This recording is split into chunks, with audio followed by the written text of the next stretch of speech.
वरहमतुल्लाहि वबरकातुहू। सबसे पहले दुरूद व सलाम नबी पाक सल्लल्लाहु अलैहि वसल्लम पर और उनकी आल पर। नाज़रीन, जैसा कि हमारी सीरीज़ चल रही है हम और हमारा कानून, जिसमें हमने हमारी बार के senior member Afzal Khan advocate को यहाँ पर अपने साथ मदऊ किया हुआ। खान साहब अस्सलाम वालेकुम। वालेकुम सलाम। खान साहब, नानन नफ़का मेंटेनेंस, इसके हवाले से तो कुछ ब्रीफ करें हमें कि बेसिकली नानन नफ़का क्या है, इससे क्या मुराद है? औज़ुबिल्लाहि मिनश्शैतानिर्रजीम, बिस्मिल्लाहिर्रहमानिर्रहीम। पाकिस्तान में 1961 से family laws, Muslim family laws जो है वो नाफिजुल अमल हैं और इन पर अमल दरामद के लिए 1964 के लिए फैमिली कोर्ट्स एक्ट बनाया गया है। वैसे तो दीन इस्लाम ने शुरू से ही मर्दों और औरतों के, तमाम मुसलमानों के हकूक़ व फ़राइज़ का तयन कर दिया हुआ है। तो पाकिस्तान में ये तमाम मामला जो हैं ये किसी हद तक अंग्रेज़ी जो सिस्टम है इंसाफ व कानून का, उसके तहत इन पर अमल दरामद करवाया जाता है। और नानो नुफ़्का को हम अंग्रेज़ी में या कानून की ज़बान में मेंटेनेंस कहते हैं। राइट। मेंटेनेंस दरअसल हर शख्स पर, हर वो शख्स जिसकी फैमिली हो, बीवी हो, बच्चे हों, उनकी कफ़ालत का ज़िम्मेदार अल्लाह ताला ने, अल्लाह के रसूल ने उस शख्स को ठहराया है। सही।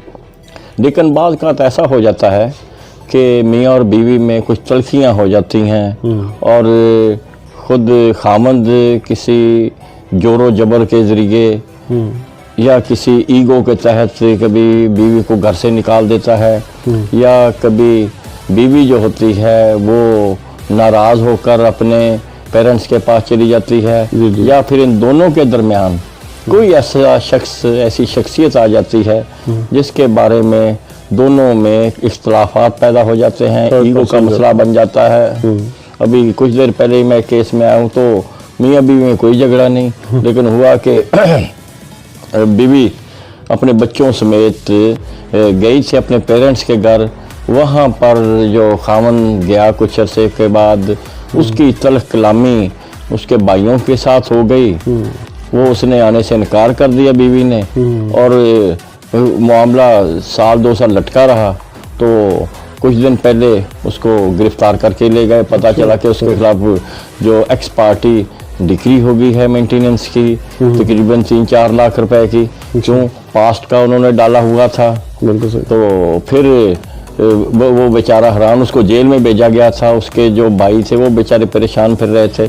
उसके लिए फिर हमने तरीक़ाकार के मुताबिक से मनसूखी एक तरफा डिग्री के एक एप्लीकेशन दी जिस पर समाअत होती है। तो मैं इस सिलसिले में ये अर्ज़ करूँगा कि हर शख्स का फ़र्ज़ है कि वो बच्चे उसके पास रहें, बीवी उसके पास रहे, तब भी वो कफ़ालत करेगा।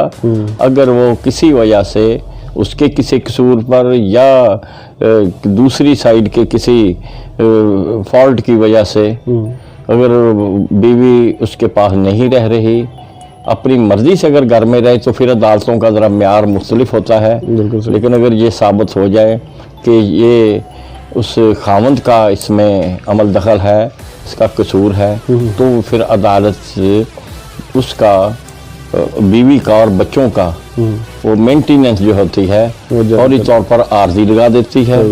और इसके अलावा जब कोई हाजिर ना हो तो फिर एक तरफा तौर पर डिग्री पास कर दी जाती है। एक खास रीजनेबल हद तक बीवी बच्चों का खर्चा इसमें डाल दिया जाता है। इसका जो हकदार है वो बीवी और बच्चे होंगे। जी जी, डेफिनेटली।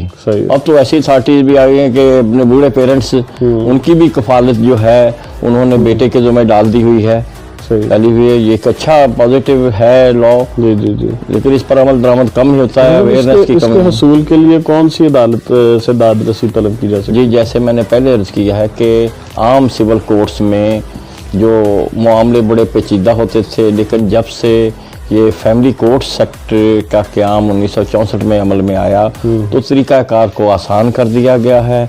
इसमें एविडेंस की जो स्ट्रिक्टनेस थी, वो मेयार थे, उस पर अमल नहीं होता।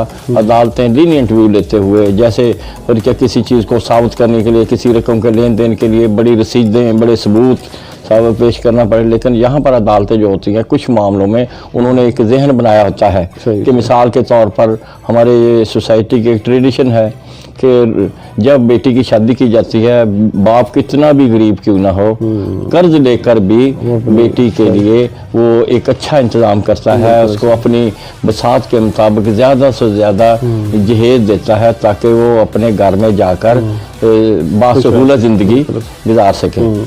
तो इसलिए इसके बुनियादी तौर पर तो मियाँ बीवी होते हैं, सॉरी बीवी और बच्चे होते हैं, और ये बाप की, बच्चों के बाप की और बीवी के खामंद की ये कानूनी और मजहबी ज़िम्मेदारी होती है कि उनकी कफालत करे और उनको अगर वहाँ उसके पास नहीं है तो एक माकूल हद तक उनको मेंटेनेंस अलाउंस दे। सही।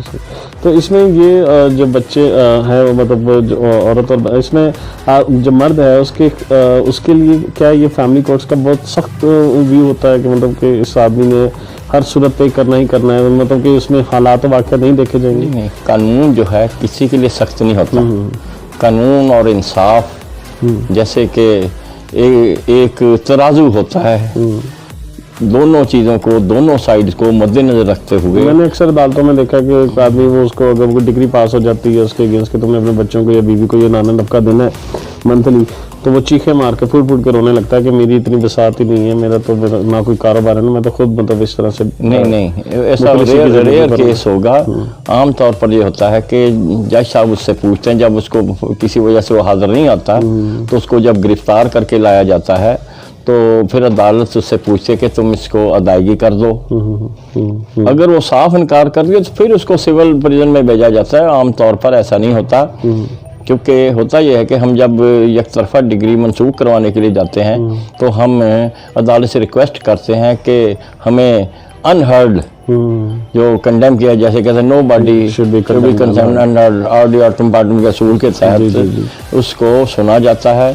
इसके लिए सिंपल एक एप्लीकेशन दी जाती है और अदालत उस सिलसिले में कुछ उसको नगद रकम का कह दे, क्योंकि बच्चे आखिर लावारस तो ज़िंदगी ना गुजारें। बिल्कुल। तो उनके लिए फौरी तौर पर एक माकूल रकम फौरी तौर पर अदा करनी होती है, कुछ डेफर कर दी जाती है उसके लिए कि उसके किसी नियर फ्रेंड का, दोस्त का, भाई का, के बाप का एक ज़मानतनामा लिया जाता है कि इसकी जगह मैं ज़िम्मेदार हूँगा। जी बिल्कुल सही। तो इसकी मकदार कितनी होती है? इसकी मकदार का तयन कोई नहीं किया गया, क्योंकि सोसाइटी में सिर्फ यकसां आमदनी के लोग तो नहीं होते हैं, मुख्तलिफ तबकात बने होते हैं, कई लोगों के बेपनाह वसाइल होते हैं, बेपनाह प्रॉपर्टी दौलत होती है, कुछ लोग बेचारे ऐसे होते हैं कि वो हैंड टू माउथ होते हैं, डेली वेज वाले होते हैं। इसलिए अदालत सबसे पहले तो इन चीज़ों को मद्देनजर रखती है और बाकायदा जब एविडेंस के लिए इश्यूज फ्रेम किए जाते हैं तो उनमें इस बात का भी वो तयन करने के लिए एक इशू फ्रेम किया जा सकता है कि इस शख्स की माली हालत कैसी है, ये क्या काम करता है। ये बीवी को साबित करना पड़ता है कि इसके ये सरकारी, बहुत बड़ा सरकारी मुलाजम है, इसकी मिलें हैं या इसका कारोबार है, फाइनेंशियल कंडीशन जो है वो बीवी पर होता है कि उसे साबित करे। और कुछ अदालत अपने तौर पर भी इसका एनालिसिस कर सकती है कि अदालत को अल्लाह ताला ने बहुत ही इस मामले में जो सही जज साहबान होते हैं अल्लाह ताला की तरफ से उनको रहनुमाई भी होती है, उनको एक खास एक बसीरत दी होती है कि उसके मुताबिक से ही फैसला करने की उनको तौफीक हो जाती है। ये कब शुरू होता है और कब तक जारी रहता है? जी मैं अर्ज करूँ कि औरत जैसे ही अपने खामन से मुतालबा करती है कि बच्चों को और मुझे नानो नुफ्का या मेंटेनेंस दिया जाए जी, तो अगर उसकी तरफ से कोई रिस्पांस नहीं आता तो वो फिर फैमिली कोर्ट में जाती है। आम तौर पर प्रैक्टिस ये है कि पिछले कई सालों का, बिल्कुल 2 साल का तो मैंने अक्सर देखा है, ज़्यादा के बारे में कुछ अथॉरिटी आई हैं कि अगर विलफुली इंटेंशनली उसने पेमेंट से इनकार किया और औरत साबित भी कर दे कि कितने अरसे से उसको कोई और उसके बच्चों को कोई मेंटेनेंस नहीं दिया गया तो अदालत उसके मुताबिक है। लेकिन आम तौर पर जो ज़्यादा मैंने देखा है वो है कि दावा की दायरी से दावा की दायरी से लेकर जब तक वो केस चलता है, मिसाल के तौर पर औरत ने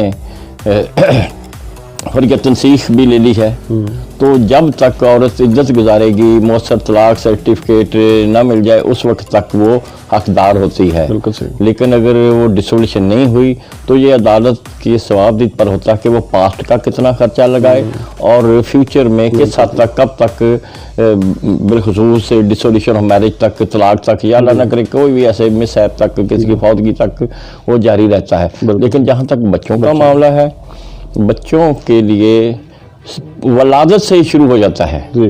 इवन ये क्या कहते हैं इसको, जो ज़चगी अलाउंस भी, जो उसकी पैदाइश पर जो मेडिकल अखराजात आते हैं, अगर औरत ये साबित कर दे कि फ़लाँ हॉस्पिटल में कोई डिलीवरी हुई है और मेरे पेरेंट्स का इस पर इतना खर्चा आया है, वो अदालतें हॉस्पिटल के सर्टिफिकेट वगैरह को मद्देनजर को उसको डिलीवरी के बारे में भी हुक्म करती हैं। और औरत को उस वक्त तक, तो जब तक केस का फैसला नहीं होता, बच्चों को और औरत को ये एक आर्जी तौर पर भी फौरी तौर पर अदालतें जो होती हैं एक माकूल खर्चा लगा देती हैं। लेकिन जब फाइनल फैसला हो जाता है तो फिर उसको जब तक बेटा जो है वो बालिग ना हो जाए और बेटी जब तक उसकी शादी ना हो जाए, उस वक्त तक बीवी का जो मैरिज की टर्मिनेशन तक होता है। बिल्कुल खान साहब, बड़ा अच्छी तरीके से आपने डिफाइन किया। एक क्वेश्चन था जब मेरे माइंड में आ रहा था, वो ये था कि मिसाल के तौर पर एक आदमी है, उसके अगेंस्ट डिक्री पास होगी जी, और उस डिक्री में उसकी बिसात से वाक़यातन ही वो बढ़कर ही उस डिक्री पास हुई, तो ऐसी सूरत में उसके पास राइट होगा कि वो उसके अगेंस्ट जा सके उस फैसले के कि मेरी मतलब मैं अपनी एक्चुअल कंडीशन लेकर वो उसके पास कोई एपिलेट कोर्ट होगी, कोई एपिलेट फॉर्म होगा? जी, वो एपिलेट कोर्ट में, ज़िली एपिलेट कोर्ट में वो इसकी अपील कर सकेगा। यानी उसका ये राइट मौजूद है? राइट होता है। ऐसे होता है कि आम तौर पर ये देखा गया है कि 5,000 रुपया तक अगर औरत को मेंटेनेंस दिया गया है तो उसकी अपील, लेकिन वे ये भी इसमें अदालत इस बारे में भी कुछ रिलैक्सेशन कर देती होंगी 5,000 रुपये तक की, और 1 लाख रुपया जो मजमूई तौर पर होता है समाज जहेज वगैरह का, जी, तो उसके बारे में अपील नहीं होती। लेकिन रास्ता फिर भी बन जाता, उसके लिए रिट कर दी जाती है, वहाँ पर ज़रा सफ़र बढ़ जाता है। तो अगर डोर स्टेप पर इंसाफ हो तो मामला ही कोई नहीं।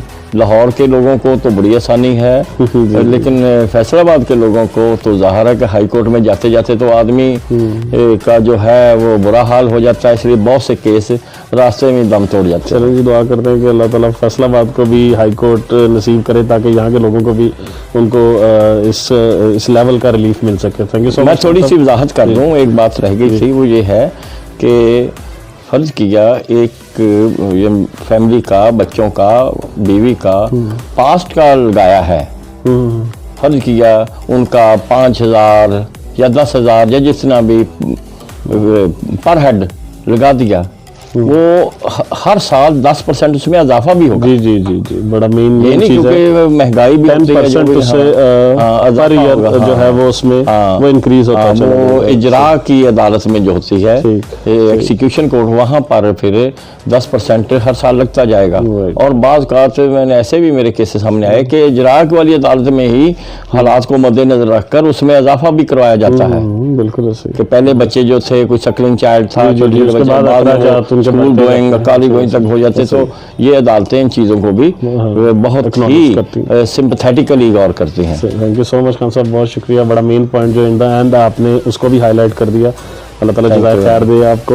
व्यूअर्स, आपसे गुजारिश है कि हमारे इस प्रोग्राम को लाइक करें, सब्सक्राइब करें, शेयर करें, और कोई इशू अगर आपको दरपेश है तो कमेंट सेक्शन में आकर आप हमसे डिमांड कर सकते हैं इस चीज़ की। हम उसके ऊपर वीडियो बनाएंगे इंशाल्लाह ताला और एक्सपर्ट्स को आपके सामने लेकर आएंगे इंशाल्लाह। दुआ में याद रखिएगा। आपके होस्ट, आपके दोस्त एडवोकेट उमैर खान को। अस्सलाम वालेकुम वरहमतुल्लाहि वबरकातुहू।